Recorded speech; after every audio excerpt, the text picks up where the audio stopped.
Hi, you're listening to What's the Deal, our investment banking series here on JP Morgan's Making Sense podcast.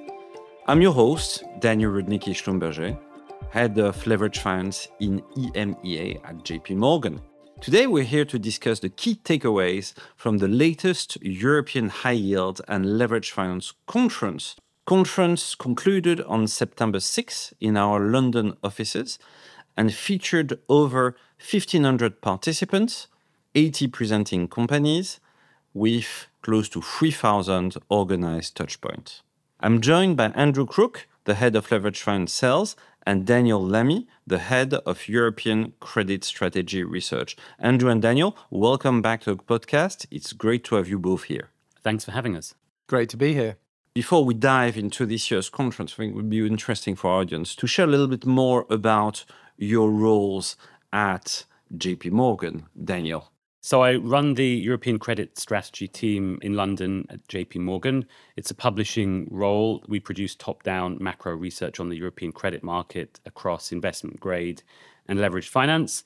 And I've been in that team for 20 years. Andrew.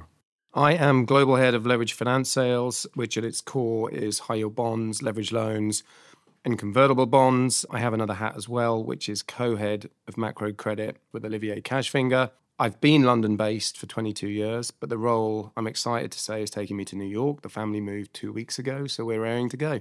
Excellent. Daniel, let's start with your research. Your team has come out with updated forecasts for spreads, yields, and default. Do you want to summarize those for our audience? Yes, of course, Daniel. So we recently made some small changes to our default rate forecast for this year. Previously, we'd been looking for a 2.5% default rate for European high yield. We increased that to 3%, so a small upward revision. We also expect the rate for 2025 to remain at 3%. So just to put that in context, if you look at the decade after the financial crisis, in European high yield, the median default rate was around about 1% over that decade. So we're looking for default rates that are higher than they were for a long time over the last decade, but below the mid to high single digits that would be typically associated with a severe economic downturn. Now, when you look at credit spreads, although credit spreads are not at all-time historical tights, adjusting for these slightly higher default rates, we think that risk premia are quite compressed. We have revised our spread target a bit wider to 425 basis points.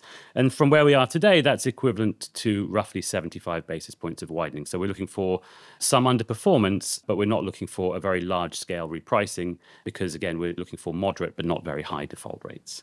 Thanks for that. Andrew, how does that tie with what the market and market participants are feeling or telling you? I would say they think Daniel is perhaps at the slightly more cautious end of the spectrum. Clients, for the most part, remain reluctantly constructive for a number of reasons. They anticipate low to moderate growth in Europe, benign unemployment, low default rates, and Daniel touched on that, even at 3%. The current spread paradigm is viewed as okay. They're a bit less convicted spreads can tighten, but that doesn't mean that they think they'll widen sustainably. Yields are okay, even if they're not compelling per se. And interestingly, they all appear to have taken the view that there's been little to no spillover from the early August volatility. The speed of the retracing that manifests itself then demonstrates that there isn't that much overextension in credit.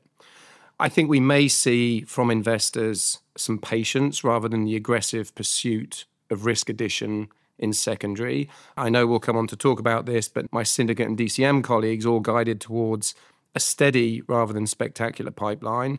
Primary could be the preferred avenue of risk addition. Perhaps after the initial double B reopening trades, we may see a more varied use of proceeds. And I think investors will view that as an opportunity to source some additional yield.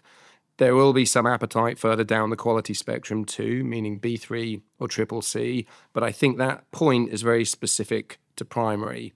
More broadly, the panelist and the participant view was that the technical backdrop remains incredibly strong, and that's much more of a longer-term phenomenon and trend as well. So there's been an ongoing improvement in the appetite for credit that really began in H2 2023.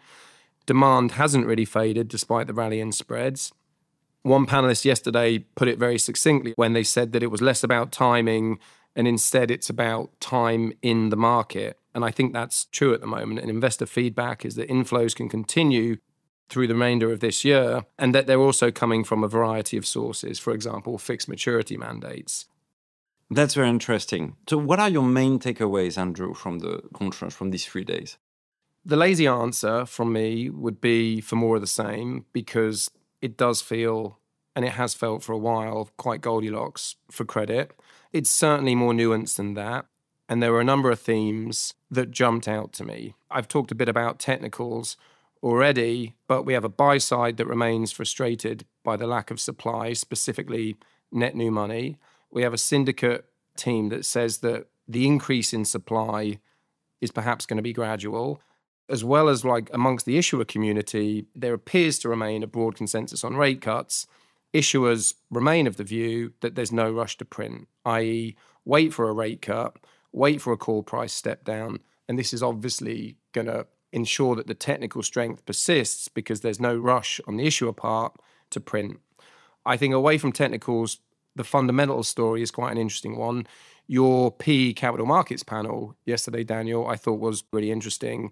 And your panelists talked about, and it was a bit of a surprise to me, the cyclical asset recovery that's starting to take hold. They talked of projections to the upside, reforecasting. I thought that was interesting and a positive for the fundamental story. Direct lending gets discussed at all of these events now. In the past, we've talked about uneasy truces. I think now we've moved forward to a comfortable coexistence. There's a consensus from the buy side and the sell side that more has been made recently of the private to public deal flow in Q1 2024 than is necessarily warranted. The direct lending product remains omnipresent due to certainty, ability to avoid a rating, and flexibility around coupon, e.g. PICs. But it does feel like BSLs and high yield bonds are again very comfortable within their own skin, which is great news. And there they benefit from the lower cost of capital, the lack of call protection in the loan space, an ability to do size, an ability to access a diversified capital base. I'd say one interesting discussion point around direct lending is the potential discomfort with retail as an emergent investor base. The final point I'd like to make is around game theory. So we had a panel dedicated to liability management exercise and cooperation agreements. Co-ops have been well established in the US. It's an emergent process in Europe. LME is the feeling from investors that they feel very opportunistic and very shareholder driven. Co-ops, on the other hand, seem to be evolving in a way that temporarily stops rather than achieves. And one panelist made an excellent point, which was that investing in high-risk corporate credit is as much about game theory now as it is fundamentals. However, today, protections can be removed and value actually lost to shareholders. And it's clear that this emergent theme is behind a distressed community that still believes that opportunity further down the rating spectrum is a little bit limited. In a related point as well, several made an observation that it has become tougher and tougher to lend to non-sponsors, especially private founders. So Daniel, you've moderated 2 sessions with private equity this week. What were the most insightful points raised, and how do they align with the broader themes discussed at the conference? Indeed. A couple of things I found were quite interesting. First of all, the view on the economy was cautiously optimistic. Now, it's a bottom-up view based on portfolio performance. But indeed, we heard from our capital market panel that we've seen a number of cyclical borrowers turning the corner and now seeing growth. And overall, the feeling was that the risks of a recession seen from the private equity side maybe were not quite as high as those outlined by JP Morgan research. Second point I found interesting was around future deal activity. To your point, Andrew, M&A activity, LBO activity. And there has been very little so far and very little new money coming from LBO and M&A activity. We're seeing an improvement. Every quarter is better than the previous one. And the hope is that increased limited partner pressure on private equity general partners, the need to show returns on capital will spur more deal-making activity, in particular secondary buyout.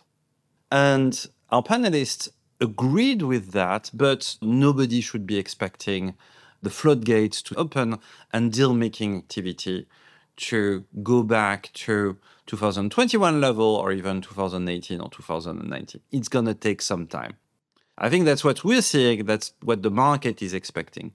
Increased M&A volume, increased new issue volumes, but no sudden spring back to the bountiful years we had seen previously. Now, Daniel, I'd like to talk about rates. During the discussion on global rates, there was a focus around potential economic slowdown, interest rate expectations.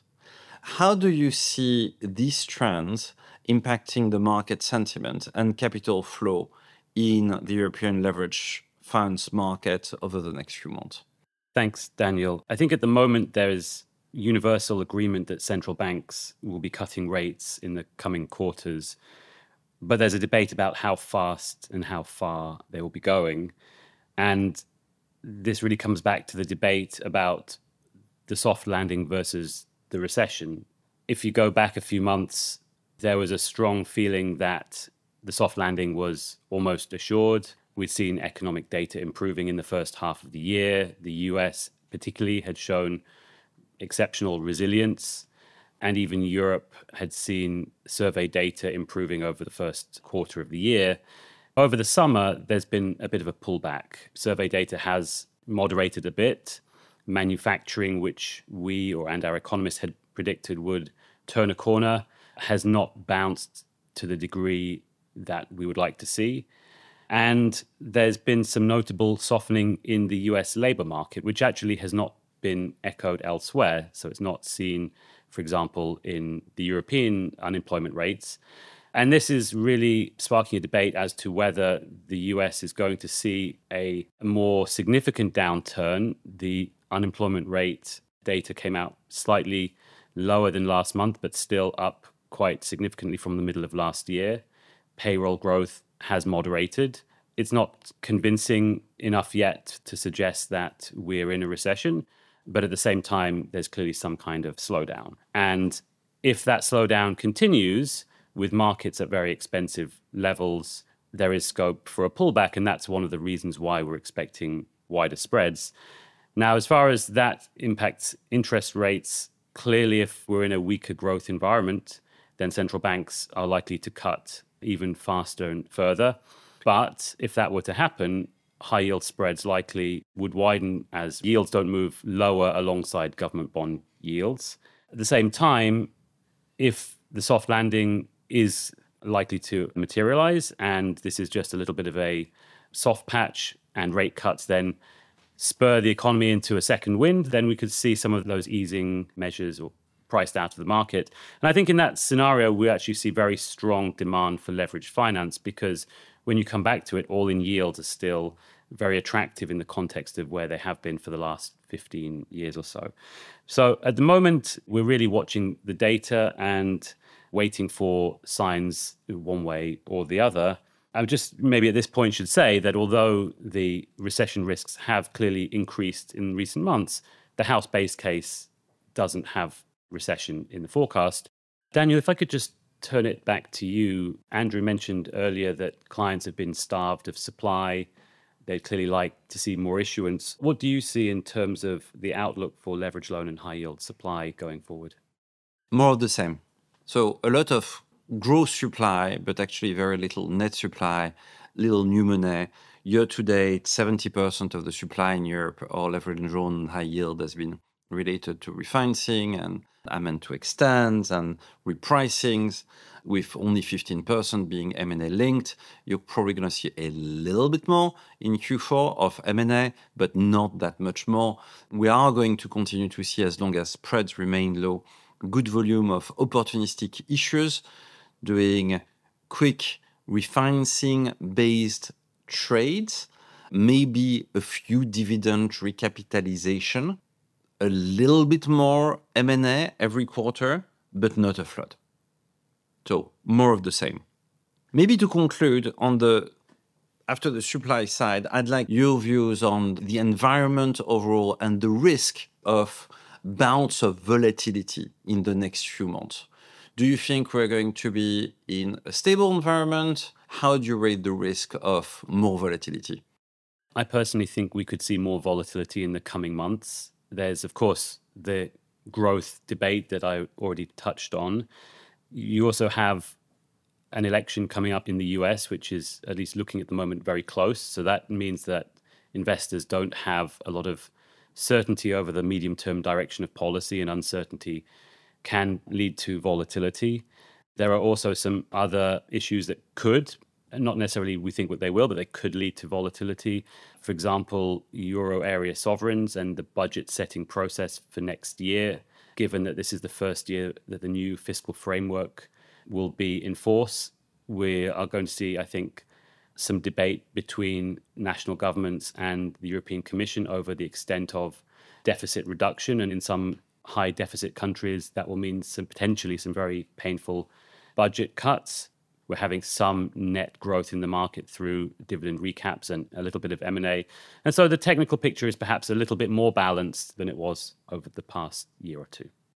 I think that given spreads are as tight as they are, we're almost guaranteed some volatility. However, all-in yields are still fine.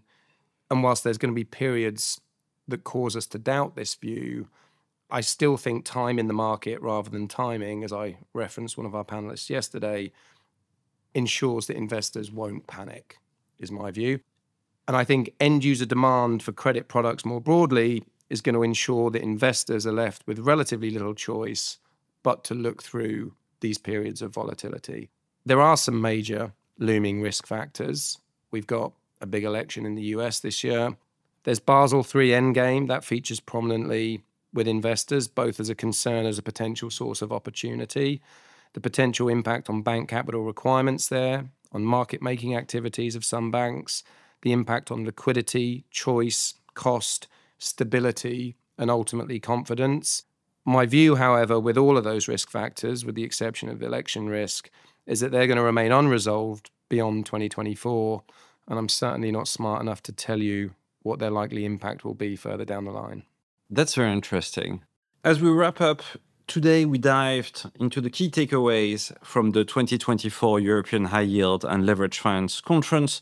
We've discussed a lot of things: private equity, macroeconomic factors, rate environment, and the sense of unease pervasive and the risks that are out there. Big thanks to Andrew Crook and Daniel Lamy for joining me. Thank you very much, Daniel. Thank you. Thank you to our listeners for tuning in to another What's the Deal episode. We hope you enjoyed this conversation. I'm your host, Daniel Rudnicki Schlumberger, and until next time, goodbye. Thanks for listening to What's the Deal. If you've enjoyed this conversation, we hope you'll review, rate, and subscribe to JP Morgan's Making Sense to stay on top of the latest industry news and trends. Available on Apple Podcasts, Spotify, Google Podcasts, and YouTube. To stay ahead of the curve, sign up for JP Morgan's In Context newsletter, packed full of market views and expert insights delivered straight to you. To subscribe, just visit jpmorgan.com/in-context. This material was prepared by the investment banking group of JP Morgan Securities, LLC, and not the firm's research department. It is for informational purposes only and is not intended as an offer or solicitation for the purchase, sale, or tender of any financial instrument.